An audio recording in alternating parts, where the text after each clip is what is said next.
Hello दोस्तों, कैसे हैं आप सब। स्वागत है आप सभी का कॉमिक वर्ल्ड चैनल पर। तो चलिए दोस्तों शुरू करते हैं मनोज कॉमिक्स में आक्रोश सीरीज़ की अगली कॉमिक्स, आक्रोश और जादू भरी जंग।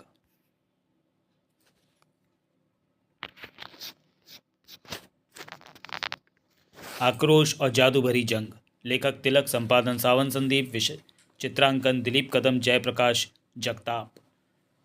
टेरा, ये है उस ग्रह का नाम जहाँ लड़ी गई जादू भरी जंग। लेकिन ज़रा रुकिए, कहानी आरंभ करने से पूर्व आइए हम आपका परिचय करवा दें उन नए पात्रों से जो हिस्सा बनते चले गए इस खूनी जंग का। टेरा सम्राट महामहिम वपासु, जिनके कुशल हाथों ने बड़ी निपुणता के साथ टेरा की बागडोर संभाल रखी है। महामहिम वपासु की रानियां केकोई और चेकोमा, दोनों रानियों ने एक ही दिन और एक ही समय में एक पुत्र को जन्म दिया। राजकुमार नाखन, जो पुत्र था बड़ी रानी केकोई का। राजकुमार नासन, जो पुत्र था छोटी रानी चेकोमा का। और यह है वह समाधि जो महामहिम वपासु ने रानी चेकोमा की याद में बनवाई थी, जिनकी रहस्यमय परिस्थितियों में जल जाने से मृत्यु हो गई थी, क्योंकि रानी चेकोमा को ही अधिक प्रेम करते थे सम्राट वपासु। गुरु कोमार्क, जिन्होंने टेरा को युद्ध से बचाने के लिए उसका बंटवारा ही उचित समझा। और अंत में वो किरदार जिसके बारे में आप अंतिम पन्नों में ही जान पाएंगे। मार्कंड, गिलोयान के मार्कंड पर स्पर्श के साथ ही पंचक ऋषियों ने प्रफुल्लित होकर आक्रोश और राजकुमारी सुरभि का स्वागत पुष्प वर्षा के साथ किया। मुबारक हो आक्रोश, मुबारक मुबारक। प्रणाम पंचक ऋषि, आयुष्मान भव। प्रणाम पंचक ऋषि, पुत्रवती भव, सौभाग्यवती भव पुत्री। आक्रोश, तुम्हारे विवाह के साथ ही प्लेटो की नींव रखी जा चुकी है। हाँ आक्रोश, प्लेटो एक बार फिर आबाद होगा, क्योंकि प्लेटो के अंतिम वारिस के रूप में तुम अभी जीवित हो। फिर पंचक ऋषि आक्रोश को लेकर पहुंचे इस ग्लोन्स महल में। आक्रोश, ये मजबूत अपारदर्शी ग्लोस महल तुम्हारा निवास स्थल होगा, और ये है वो यंत्र जिसकी मदद से तुम मानवता पर मंडराने वाले खतरों के प्रति सजग रह सकोगे। इधर आक्रोश और सुरभि को ग्लोस महल की विशेषताएं बता रहे थे पंचक ऋषि, और इधर टेरा की धरती पर चल रही थी वे वार्षिक प्रतियोगिताएं, जिनमें कोई भी प्रतिभावान व ताकतवर नागरिक हिस्सा ले सकता था। अंतिम विजेता को मिलता था जंगी का खिताब। और इस वर्ष का जंगी कौन बनेगा, आइए देखते हैं। राजकुमार नाखन, जंगी का खिताब तो मैं आपको हरगिज़ नहीं लेने दूंगा। ओह बाल बाल बचा। और ये सारी जंगी का खिताब पाने के लिए हो रही है योद्धा पटाकू। साय उफ। इस बार जैसे योद्धा पटाकू के पांव नीचे लगे कि फुर्ती के साथ राजकुमार नाखन ने उस तरफ चाकू फेंक मारे। साय साय आ। पटाकू के हलक से भयानक चीख फूट पड़ी। अपने पुत्र की वीरता पर फूली न समा रही थी रानी कोई। शाबाश पुत्र शाबाश, वाह वाह। नाखन की चुस्ती फुर्ती का जवाब नहीं है बड़ी माँ। स्तब्ध दर्शक भी सांसें रोके उस युद्ध को देख रहे थे। प्रतियोगिता का यह अंतिम युद्ध बड़ा भयानक है। राजकुमार नाखन ही जीतते दिखाई पड़ रहे हैं। पटाखो भी जंगी का खिताब पाने के लिए पूरा जोर लगा रहा है।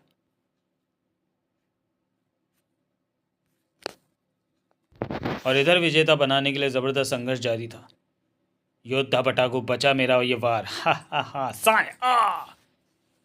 क्रूर अट्टहास लगाते हुए राजकुमार नाखन ने अपने हंटर को एक तीव्र झटका दिया। परिणाम स्वरूप हा हा हो गया जंगी के खिताब का फैसला। आ।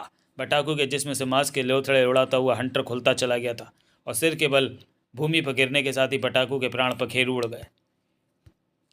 इसी के साथ वातावरण गूंज उठा राजकुमार नाखन की जय जयकार के शोर से। राजकुमार नाखन जिंदाबाद जिंदाबाद, जंगी नाखन जिंदाबाद। हा हा हा हा।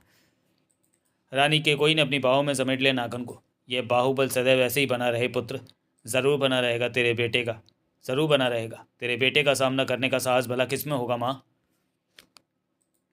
नाखन के साथ सम्राट वपासु की ओर बढ़ती रानी केकोई फुसफुसाई। पुत्र, यही अवसर है, जैसा मैंने समझाया था वैसे ही करना। अवश्य मैं वैसे ही करूँगा। वाह कमाल कर दिया तुमने तो नाखन। आओ पुत्र, जंगी का खिताब मुबारक हो। और तभी पिताश्री, क्या हुआ आपको। गुरु कोमार्क देखिए क्या हुआ पिताश्री को। शीघ्र ही गुरु कोमार्क ने घोषणा की। मुझे बहुत दुख व अफसोस के साथ कहना पड़ रहा है पुत्र की सम्राट का देहांत हो चुका है। क्या? नहीं, एकाएक ये क्या हो गया पुत्र। गुरु, उफ नहीं नहीं स्वामी।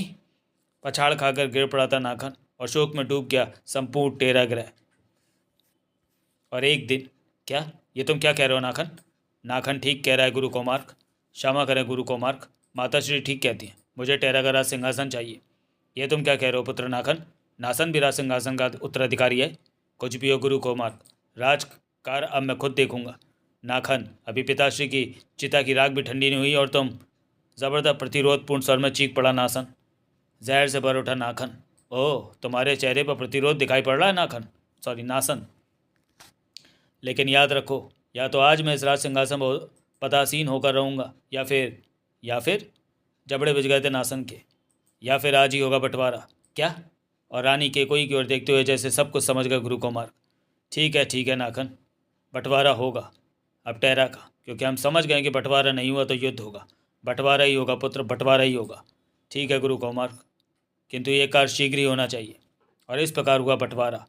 पुत्र नाखन, इस विभाजन रेखा के दाईं ओर का आधा राज्य तुम्हारा और बाईं ओर का आधा राज्य नासन का होगा। ये सिर्फ विभाजन रेखा ही नहीं पुत्रों, बल्कि तुम दोनों के राज्यों की सरहदें भी। किंतु गुरु कोमार्क, मुझे राज्य नहीं चाहिए, मुझे आप चाहिए। किंतु फिर भी बंटवारा तो हो ही चुका, सॉरी, शिष्य की भावनाओं को समझते थे गुरु कोमार्क, लेकिन फिर भी बंटवारा तो हो ही चुका था। विभाजन रेखा गहरी और लंबी की जाने लगी। रेखा के साथ साथ ही अपने अपने हिस्सों में चल रहे थे राजकुमार नासन तथा राजकुमार नाखन और रानी केकोई, साथ में थे गुरु कोमार। अब मैं तुम्हारे भविष्य को लेकर ज़रा भी चिंतित नहीं हूँ पुत्र नाखन। और तब से ऐसा ही चीख पड़ा राजकुमार नाखन। ठहरो गुरु कोमार, विभाजन की प्रक्रिया अभी पूर्ण नहीं हुई है। प्रक्रिया अवश्य पूर्ण होगी नाखन, मगर आगे बढ़ने से पूर्व देख तो लो कि सामने क्या है। मेरी माँ की समाधि, जिसके नीचे चिन्ह निंद्रा में लीन है वो माँ जिसने मुझे जन्म दिया। नाखन, अपनी माँ के टुकड़े नहीं होने दूंगा मैं। गुरुदेव, माँ हमारे साथ रहेगी। विभाजक, तुम विभाजन रेखा कुछ परे हटकिट काटो। खबरदार, मैं अपने हिस्से से सुई की नोक के बराबर भूमि भी नहीं छोड़ूंगा। इस समाधि को टूटना होगा। गुरुदेव, विभाजन रेखा को आगे बढ़ाने की आज्ञा दीजिए। चेहरा कनपटियों तक सुर को उठा नासन का। दहाड़ा तो सहम गई वायु भी। बड़ी माँ!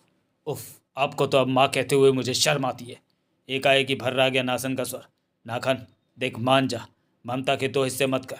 तू चाहे तो माँ की समाधि अपने हिस्से में ले ले, मगर इसके 2 टुकड़े मत होने दे भैया। नहीं नासन, यह मुमकिन नहीं। मुझे भीख में सुई की नोक के बराबर भूमि भी नहीं चाहिए। कठोरता थी रानी केकोई के भी चेहरे पर। सख्त तो उठा गुरु कुमार का स्वर। तब फिर इस बात का फैसला अब युद्ध से होगा। नाखन की सरहद की राह में आ गई। ये समाधि किसके हिस्से में रहेगी? जो युद्ध में जीतेगा समाधि उसी के हिस्से में आएगी। और इस युद्ध में तुम्हें राज्य से एक भी सैनिक नहीं मिलेगा। बोलो नाखन, बोलो नासन, बोलो नाखन, क्या तुम्हें ये स्वीकार है? मुझे स्वीकार है गुरुदेव, मुझे भी स्वीकार है। कल सूर्योदय के साथ ही तुम दोनों के बीच युद्ध आरंभ होगा, और जब तक युद्ध का निर्णय नहीं हो जाता ये रेखा और आगे नहीं बढ़ाई जाएगी।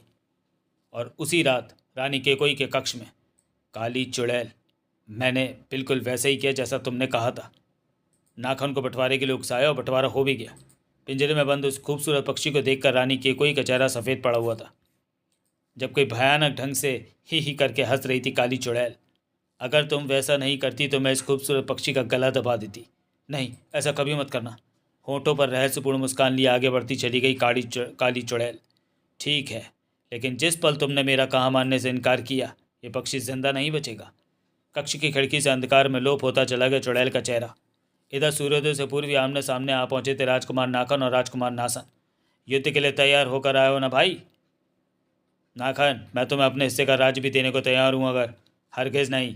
नासन, युद्ध ही अब इस बात का फैसला कर सकता है कि तुम्हारी माँ की समाधि का क्या किया जाए। जबरदस्त युद्ध छिड़ गया था दोनों भाइयों में। एक ही गुरु के दोनों शिष्य, जाबाज, विलक्षण शक्तियों के स्वामी, अदम्य साहसी। दहल उठता था दोनों की टक्कर से वातावरण। अगर तू इस युद्ध में जीतने का सपने देख रहा है नासन, तो ये तेरी भूल है, क्योंकि ये युद्ध नाखन को ही जीतना है और नाखन ही जीतेगा। उह! प्रलंकारी होटल नासन भी बड़ा भीषण वार किया था नासन ने। भूमि पर गहरा गड्ढा बन गया था। खून से रंगते चले गए दोनों और फिर हो गया सूर्यास्त। सूर्योदय तक के लिए थम गया युद्ध। अगले दिन सूर्योदय के साथ दोनों फिर आ गए, फिर आ डटे मैदान जंग में। नासन, जिद छोड़ दे। जिद तो बच्चे करते हैं। टूट जाने दे समाधि। अब कौन सा छोटी माताश्री वहाँ पड़ी हुई हैं? अब तो ये मिट्टी में मिलकर मिट्टी हो चुकी होंगी। चुप हो जा नाखन, अधिक मत बोल। मैं जानता हूँ कि तुझ पर इस समय पूरे टेरा का सम्राट बनने का नशा छाया हुआ है, जिसके लिए तू कुछ भी कर सकता है, दुष्ट। तो फिर देख उधर, आज युद्ध के निर्णय के लिए मैं किसे साथ लाया हूँ? महाबली अंबर, टारो ग्रह का राजकुमार अंबर। ओह, तो मुझे रात्रि में अपने गुप्तचरों से मिली सूचना सच थी। अंबर के विषय में जानने के लिए अपने आक्रोश सीरीज़ का सुलगता हुआ प्रथम कॉमिक्स आक्रोश, जो कि आपको आक्रोश की प्लेलिस्ट में मिल जाएगी। अर्थपूर्ण ढंग से मुस्कुरा उठा नाखन, जिस गुरु का तू शिष्य है उसी का मैं भी शिष्य हूँ। वो देख उधर, किसे साथ लेकर आया हूँ मैं। ये तो आक्रोश है, प्लेटो सम्राट कपो का महाशक्तिशाली पुत्र आक्रोश। हक्के बक्के रह गए आक्रोश और अंबर भी। आक्रोश तुम यहाँ, अंबर तुम यहाँ, दोनों ही जहाँ के तहाँ ठिठक गए। अंबर तो क्या तुम आए हो शैतान नाखन का साथ देने? नाखन मेरा मित्र है आक्रोश, और मैंने उसकी मदद का वचन दिया है। उफ, मैं तो सोच भी नहीं सकता था आक्रोश कि यहाँ सामना होगा तुमसे। मदद का वचन तो मैंने भी अपने मित्र नासन को दिया है अंबर। तुम लौट जाओ आक्रोश। लौट तो तुम्हें जाना चाहिए महाबली अंबर, क्योंकि नासन जिस हक के लिए लड़ रहा है वह उचित है। किंतु मित्र को एक बार वचन देने के बाद मैं पीछे नहीं हट सकता आक्रोश। तो फिर ठीक है अंबर, हम निर्णय युद्ध करेंगे। और इधर महल के कक्ष में यह समाचार पहुंचा गुरु कोमार के पास। क्या नाखन का साथ देने अंबर और नासन का साथ देने राजकुमार अमोद उर्फ आक्रोश आ पहुंचा है? जी हाँ गुरुदेव। गुरु कोमार की आंखों के समक्ष चलचित्र के समान घूमने लगे वे दृश्य जब अमोघ अंबर, नाखन और नासन उन्हीं के आश्रम में शिक्षा ग्रहण किया करते थे। आओ नासन, आज हमारे बीच युद्ध हो जाए, देखे कौन कितने पानी में है। क्यों नहीं, पर युद्ध में मेरा साथ राजकुमार अमोघ देंगे। मंजूर, और मेरा साथ देने के लिए मेरे साथ रहेगा मेरा मित्र अंबर। बचपन में ही अति बलशाली और आक्रामक थे चारों। हाँ हाँ, बचाओ हमारा वार। तो तुमने क्या समझा था कि हम अपने हाथों में चूड़ियाँ पहन रखी हैं? अब तुम बचाओ अपना ही वार। खुद पर वार करने के लिए ये शस्त्र तुमने ही हमें सौंपा था नाखन। और फिर अमोक को उसके पिता ने पंचक ऋषि के पास भेज दिया था। ओ नहीं, प्लेटो की तबाही के पश्चात आक्रोश और अंबर में अटूट दोस्ती हो चुकी है। क्या वो तिनका तिनका होकर बिखर जाएंगे? हे प्रभु, सद्बुद्धि दे राजकुमार नाखन को। जाओ विदूषक, युद्ध के पल पल का समाचार हमें लाकर दो। जो आज्ञा गुरुदेव। इधर युद्ध भूमि में सर्वप्रथम टकराए नाखन और नासन के शस्त्र। खड़ाक खनाक। फिर टकराए आक्रोश और अंबर के शस्त्र। टनाक। फिर एक बार छिड़ रहा था आक्रोश और अंबर के बीच भयानक युद्ध। अंबर के शक्तिशाली तिलिस्मी वार से नासन के शस्त्रों का ढेर टुकड़े टुकड़े होकर बिखर गया। उफ, एक मित्र को दिया वचन पूर्ण करने के लिए मुझे दूसरे मित्र से युद्ध करना पड़ रहा है। ये मेरी कैसी परीक्षा ले रहा है तू ईश्वर। वाह अंबर, क्या शक्तिशाली प्रहार किया है। बचो नासन। शस्त्रों के ढेर से उछला यह शस्त्र नासन के कंधे में जाते सा। नासन! अंबर, निर्दोष का खून बहाया तूने, मैं तुझे क्षमा नहीं करूंगा। समाल आक्रोश का ये प्रहार। उफ! अंबर, अपने हाथों में थाम कर उस अनोखे शस्त्र का अंबर और नाखन ने वापस आक्रोश पर नासन पर उछाल फेंका। हा, बचपन की हमारी उस भूल को आज तुमने दोहरा दिया आक्रोश। आक्रोश, मैं आ रहा हूँ आक्रोश। आक्रोश को दबा देख विचलित हो उठा अंबर और तीव्र गति के साथ वैसा कि ठकठकाता आगे बढ़ा, लेकिन राही में उसे रोक लिया नाखन ने। यह क्या कर रहे हो मित्र अंबर? दुश्मन की मदद करने आगे बढ़ रहे हो? ओह, वह दुश्मन नहीं है, वह दुश्मन नहीं है मेरा। आक्रोश ने खुद को और नासन ने स्वयं को संकट से उबारा और अगले पल नासन के शस्त्रास्त्र से छूट पड़ी घातक किरणें। नाखन, माँ की समाधि की रक्षा के लिए मेरा कतरा कतरा खून भी बह जाए तो मुझे कोई गम नहीं होगा। अंबर की उंगली की नोक पर घूमा वह तेज धार शस्त्र और ठाक। नाखन ने भी हाथ में थमी तेज धार ढाल का प्रयोग तस्तरी के समान आक्रोश पर किया। टनाक कड़ाक। ओह! इसी के साथ आक्रोश के हाथ में सरसराई ये तस्तरियां और खच खच। चीख पड़ा नाखन। अंबर, तुम युद्ध का आक्रामक ढंग से नहीं लड़ रहे हो। मुझे लग रहा है कि आक्रोश तो तुम्हारी मित्रता इस युद्ध के मध्य आ रही है। ऐसा ना कहो नाखन। तो फिर कहाँ है तुम्हारी वो तिलिस्मी शक्तियाँ जिनसे तुमने प्लेटो पर तबाही मचाई थी? विवश हो गया अंबर अपनी घातक तिलिस्मी शक्ति का प्रयोग करने पर। नाखन, मेरे इस प्रहार से हिल जाएगा दुश्मन। वाह! चिंग! आक्रोश की आंखों से भी तिलिस्मी गिलो शक्ति छूट पड़ी। घबराओ नहीं नासन, अंबर की एक एक शक्ति से वाकिफ हूँ मैं। दोनों ओर के प्रहारों से उठा जला सा ग्रह के दूसरे हिस्से तक गया जिसका असर। ये क्या हुआ? ओ, ये कैसा विचित्र झटका लगा ग्रह को। युद्ध में आक्रोश और अंबर शामिल हो गए हों तो ग्रह की धरती पर तबाही तो मचेगी ही। शंकित था अंबर और आक्रोश भी रोमांच से सिर उठा था। उफ, हमारी इन शक्तियों के प्रयोग से कहीं टेरा का परिणाम भी प्लेटो के समान ना हो। इसी के साथ हुआ सूर्यास्त और फिर अगले सूर्योदय तक थम गया युद्ध। इधर सूर्यास्त के साथ ही इन होंठों पर फैल रही थी विशाली मुस्कान। इस युद्ध को जिस मुकाम तक पहुंचाना चाहती थी मैं, वो काम मुझे शीघ्र ही प्राप्त हो जाएगा। और अभी भोर होने में समय था जब अंबर को वह समाचार मिला। क्या? नहीं, ये नहीं हो सकता। कह दो दर्प, कह दो कि ये झूठ है। यह सत्य है राजकुमार अंबर, और इसलिए मुझे द्रुतयान में बैठकर टारो से यहाँ आना पड़ा है। भवक उठा अंबर का चेहरा। मित्र नाखन, मुझे तुरंत टारो जाना होगा, लेकिन तुम फिक्र मत करो मित्र। द्रुतयान क्षणों में मुझे टारो पहुँचा देगा और फिर कैसी भी परिस्थिति के बावजूद मैं यहाँ सूर्योदय से पूर्व अवश्य पहुँच जाऊँगा। ठीक है मित्र, यह समाचार ही ऐसा है कि मैं तुम्हें रोक भी तो नहीं सकता। टेरा ग्रह की धरती से अंबर और दर्प के साथ तीव्र वेग के साथ प्रस्थान किया द्रुतयान ने, जबकि ठीक उसी समय नासन के खेमे में पुत्र आक्रोश। अरे गुरु गिलो आप। आक्रोश, पृथ्वी से तुम्हारे लिए एक अशुभ समाचार है। ऋषि जामवत द्वारा मानसिक तरंगों से सूचना प्राप्त होने के पश्चात वही सूचना देने के लिए ही मैंने अपने अक्ष को अविलंब तुम्हारे पास भेजा है। कैसा अशुभ समाचार है गुरु गिलो? और समाचार सुनते ही आक्रोश का मस्तिष्क भग से उड़ गया, जिस्म के तमाम रोंगटे खड़े हो गए। तब नासन मित्र, मुझे अविलंब पृथ्वी पर जाना होगा, लेकिन सूर्योदय तक मैं वापस आ जाऊंगा। नासन, जाओ मित्र, अविलंब जाओ। और गिलो यान पर उड़ चला आक्रोश। आक्रोश की पुकार से गूंज उठा ऋषि जामवत का आश्रम। चांदनी, कहाँ है तू चांदनी? आक्रोश की पुकार सुनकर भी दौड़ी ना आ रही थी आज चांदनी। वो तो यहाँ थी, चुपचाप चिर निंद्रा में लीन। चांदनी! वह दृश्य देखकर छाती ही तो फट गई थी आक्रोश की। आंसुओं से भरा चेहरा उठाया ऋषि जामवत ने। आक्रोश, पुत्र तुम आ गए। देखो, चांदनी हमेशा के लिए रूठ गई हमसे। नहीं नहीं बाबा, ऐसा नहीं हो सकता। इसे कुछ नहीं हो सकता। चांदनी कैसे मर सकती है बाबा? उठ चांदनी उठ, देख मैं आ गया हूँ। उठ उठ चांदनी, मैं तो तुझे तेरी भाभी श्री से मिलाने वाला था और तू। और सहसा ही जबड़े बिछ गए उसके। बाबा कैसे हुआ ये सब? मुझे बताओ बाबा, ये सब किसने किया? तिश्चय पर उसकी सूरत तुम खुद देख लो आक्रोश। और तिश्चय पर उभरी वह तस्वीर। अंबर? अंबर ने किया ये सब? उफ नहीं। हाँ आक्रोश, यही था हत्यारा, जो आंधी की तरह आया, तूफान की तरह बर्बादी फैलाकर चला गया, किंतु तिश्चय में कैद हो गई उसकी सूरत।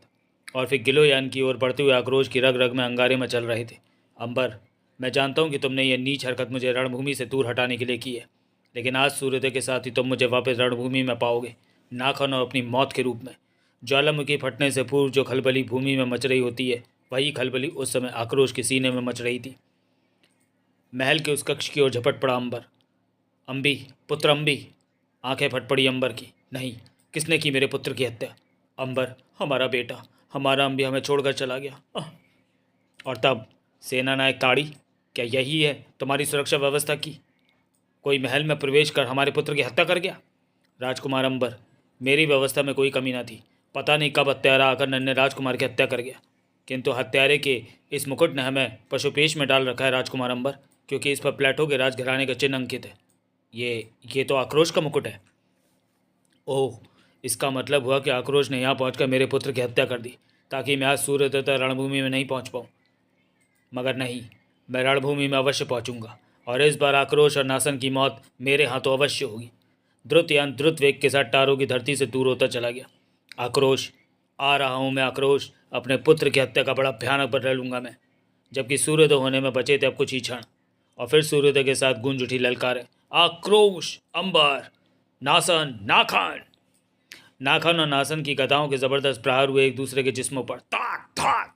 आज जैसे युद्ध समाप्त करने का निर्णय करके आए थे दोनों। इधर आक्रोश व अंबर की तलवारें भी चल गईं एक दूसरे पर।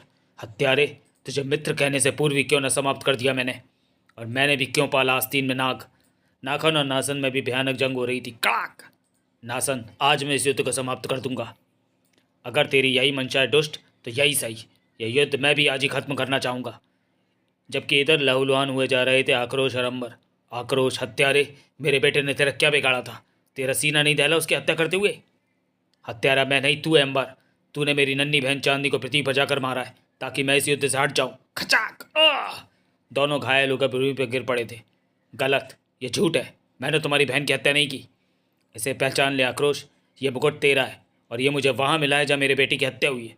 मेरा मुकुट? ओह, मैं रात से ही इसके लिए परेशान था। ये टारों पर कैसे पहुँच गया? और किसने की अंबर के बेटे की हत्या? ठहरो ठहरो अंबर, मुझे लगता है कि हम लोग किसी षड्यंत्र में फंसाए जा रहे हैं। मेरा यकीन करो अंबर, मैंने तुम्हारे बेटे की हत्या नहीं की। तो फिर ये मुकुट वहाँ कैसे पहुँचा? हत्यारे के रूप में तस्वीर तो तुम्हारी भी तिश्चय यंत्र पर देखी है मैंने। फिर वह क्या था? मेरी तस्वीर तिश्चय यंत्र पर? इसी क्षण गूंज उठी नाखन की चीख। खच! युद्ध का निर्णय हो गया नाखन। और लाश में परिवर्तित हो गए नाखन की ओर देखते हुआ फूट फूट कर रो पड़ा नासन। नाखन, मेरे भाई।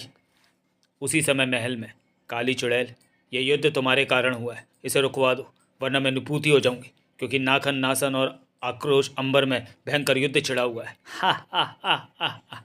जहरीली हंसी हंसी काली चुड़ैल ने, और फिर बोली, किसी भी लड़ाई का अंत खून की नदियाँ और मौत का टांडा मचने के बाद ही होता है रानी के कोई, और तब जो विजयी होता है उसे विजेता कहते हैं। मगर तुम क्यों घबरा रही हो? मैं इस पक्षी की गर्दन तो नहीं मरोड़ रही। ओह, तो इस सब के पीछे तेरा दिमाग काम कर रहा है, शैतान की मल्लिका काली चुड़ैल। गुरु कोमार्क भक्क से उड़ गया था रानी को के कोई का चेहरे का रंग। बता, बता कौन है तू? क्यों इस पक्षी की गर्दन मरोड़ने का भय दिखा रही है तू रानी के कोई को? नहीं। और अचानक ही नीचे बैठ गई काली चुड़ैल। हा, तुम मुझे नहीं पकड़ सकते गुरु कोमार्क। तुझे बचकर भी नहीं जाने देंगे हम दुष्टा। उफ। गुरु कोमार की कैद से मछली की तरह फिसल कर पुनः निकल गई वे, लेकिन इस हाथापाई में गुरु कोमार के हाथ में आ गया वो मास्क, और इसी के साथ बुरी तरह से उछल पड़े गुरु कोमार्क। मुंह से निकले सिर्फ दो शब्द, रानी चेकोमा। चेकोमा, तुम जीवित हो छोटी रानी? उफ, ये सब क्या रानी चेकोमा? माताश्री, उफ। नासन पगलाए से लिपट गया रानी चेकोमा से। माताश्री, आप जीवित हैं? हाँ पुत्र, मैं जीवित हूँ। सहसा ही रानी चेकोमा के जबड़े सख्ती के साथ भिज गए और गुरु कोमार्क अपने हत्यारे तक पहुंचने और अपने पुत्र नासन को उसका हक दिलाने के लिए मुझे ये रूप धारण करना पड़ा। मुझे याद है वो रात जब महाराज एक आवश्यक कार्य से मित्र देश गए हुए थे। रानी जी, आपके लिए दूध लाई हूँ। उफ, इस समय तो मेरी कुछ भी खाने पीने की इच्छा नहीं हो रही है दासी, ये दूध तुम ही पी लो। और वह दूध पीते ही तत्काल ही दासी की मृत्यु हो गई। उफ, दूध में विष मिला था, कोई मेरे प्राण लेना चाहता है, मगर कौन? और वह दूध पीते ही तत्काल ही दासी की मृत्यु हो गई। उफ, दूध में विष मिला था, कोई मेरे प्राण लेना चाहता है, मगर कौन? तब इस रहस्य का मैंने स्वयं ही पता लगाने का निश्चय किया, क्योंकि शोर मचाने पर हत्यारा सतर्क हो सकता था। आग, आग! छोटी रानी जी के कक्ष में आग लग गई। मैंने कक्ष में आग लगा दी और गुप्त द्वार से चुपचाप कक्ष से बाहर निकल गई। बाद में कक्ष से बरामद की गई दासी की जली हुई लाश, जिसके तन पर मैंने अपने वस्त्र व आभूषण पहना दिए थे। रानी चेको में जीवित नहीं रही। ओह! और फिर जंगी प्रतियोगिता के बाद उस दिन जब मैंने गुप्त द्वार से महल में प्रवेश किया तो हा हा हा हा, पुत्र नाखन, अब तुम ही होगे टेरा ग्रह के सम्राट। क्या मतलब माँ? तुम्हें तो पिताश्री की मृत्यु पर दुखी होना चाहिए। हा, नहीं पुत्र, क्योंकि उन्हें धीमा विष मैंने ही दिया है, क्योंकि आज भी उनके मन मस्तिष्क पर छोटी रानी ही छाई हुई थी, जिसे मैंने पहले ही विष देकर मार डाला है। इस प्रकार अब बाजी हमारे हाथ में है पुत्र, क्योंकि नासन की मौत के बाद तुम ही होगे सम्राट। ओह माँ, तुमने तो कमाल ही कर दिया। वैसे भी पिताश्री नासन को ही अधिक काबिल समझते थे और वे सम्राट भी उसे ही बनाते। ये सब सुनने के बाद मैं आपे में न रही गुरु कोमार्क, और काली चुड़ैल बनकर जा पहुंची रानी केकोई के पास। उसे बताया कि मैं उसका भेद जानती हूँ, और अगर उसने मेरे कहे मुताबिक काम न किया तो उसे पक्षी की गर्दन मरोड़ देने की धमकी दी, जिसका तात्पर्य था कि मेरा ऐसा करते ही उसकी पोल खुल जाएगी। तभी गूंज उठी एक चीख, आ! रानी केकोई, मेरा पाप क्षमा योग्य नहीं है गुरु कोमार्क। और इधर से ऐसा ही खून उतर आया अंबर की आंखों में। अपने पुत्र को उसका हक दिलवाने की तुम्हारी सारी कहानी तो समझ में आती है रानी चेकोमा, लेकिन मेरे बेटे और मेरे अभिन्न मित्र आक्रोश की बहन की हत्याएं तुमने क्यों की? नहीं, मैंने ये हत्याएं नहीं की। मैं भला उनकी हत्याएं क्यों करूँगी? अगर वे हत्याएं तुमने नहीं की तो फिर किसने चली हमें एक दूसरे के खून का प्यासा बनाने की ये चाल? तभी गूंज उठा एक स्वर, मैंने चली थी वो चाल। हाँ, इस शानदार अवसर का लाभ उठाकर मैंने चली थी वो चाल, और इस सबके पीछे मेरा उद्देश्य था आक्रोश व अंबर की मौत। हा हा हा, क्योंकि संपूर्ण ब्रह्मांड पर राज करने का सपना देखा है मैंने, जो कि आक्रोश और अंबर के जीवित रहते पूर्ण हो पाना असंभव था। मुझे वेरोनिका कहते हैं। हा, हा, हा, हा। और ये है दिव्यास्त्र शक्ति जो आज तुम दोनों में से किसी एक के प्राण हर लेगी। अब देखना यह है कि आज मृत्यु तुम दोनों में से किसकी आई है। मैं झेलूंगा इसे अपनी छाती पर। तुम पीछे हट जाओ आक्रोश। नहीं अंबर, उफ नहीं। विद्युत की सी तेजी के साथ दिव्यास्त्र आधसा अंबर की छाती में। अंबर मेरे मित्र! खून से नहा गया अंबर। आक्रोश, उसे जाने मत देना आक्रोश। अंबर, ये क्या किया तूने? कनपटियां तक सुलग उठा आक्रोश का चेहरा। तेरे खून का बदला आक्रोश जरूर लेगा अंबर। और फरार होने की तमन्ना हृदय में ही रह गई वेरोनिका के। खाच! और देख अंबर, हत्यारी का सिर तेरे कदमों पर गिरा दिया मैंने। उठ जा मित्र, इस प्रकार रूठ कर मत जा। लेकिन वो तो सो चुका था चिर निंद्रा में, कभी ना जागने के लिए, और झरझर कर बह रहे थे वहाँ उपस्थित लोगों के आंसू। समाप्त। तो चलिए दोस्तों, वीडियो को यहीं समाप्त करते हैं और मिलते हैं आक्रोश सीरीज़ की अगली कॉमिक्स हत्यारों की धरती में। तब तक के लिए धन्यवाद।